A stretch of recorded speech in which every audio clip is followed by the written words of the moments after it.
Also in Niagara Falls, plans for a new water park appear to have been photoshopped. Tax dollars will cover much of the $15 million price tag.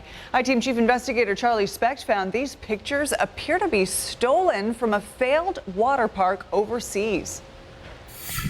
When a Canadian developer this week proposed a $15 million beach and surf club in downtown Niagara Falls, Councilman Kenny Tompkins was thrilled. Absolutely excited. I can't wait for something like that to come to fruition here in the Falls. Developer Michael DiCienzo wants to build a tropical paradise attached to his Sheridan Hotel on 3rd Street, and he's asking for $4 million in public money. But it's clear DiCienzo doesn't see eye to eye with city leaders, who would need to sell him this land in order for him to complete the project. I went to the Buffalo News website and they looked at the photo and it didn't look right. Mayor Paul Deister says a quick Google search revealed that the artist's rendering almost exactly matched something called the Ocean Dome project in Japan, which was built in the 1990s and has since been torn down. But it looked as though you simply took the image of this other development and photoshopped it into the space. DiCienzo acknowledges that he transferred the concept onto an aerial view of downtown Niagara Falls. Now, this is a concept that existed in Japan,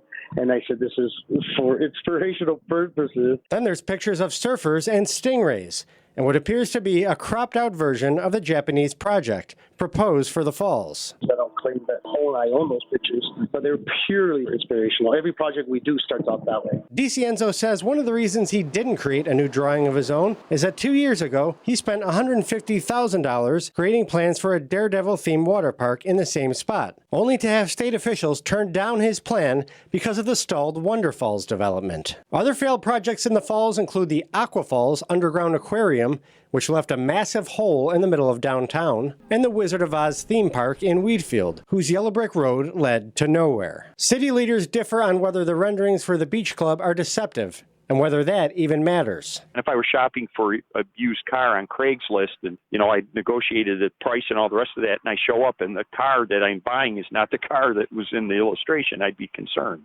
right? Does that bother you at all? Doesn't bother me whatsoever. Like I said, for me, copying is the sincerest form of flattery. As far as what happens next, DiCienzo not only needs to work out those land issues with the city, but he also needs approval from the state. A state spokeswoman would only tell us that they are in discussions with the developer. In Niagara Falls, Charlie Specht, 7 Eyewitness News.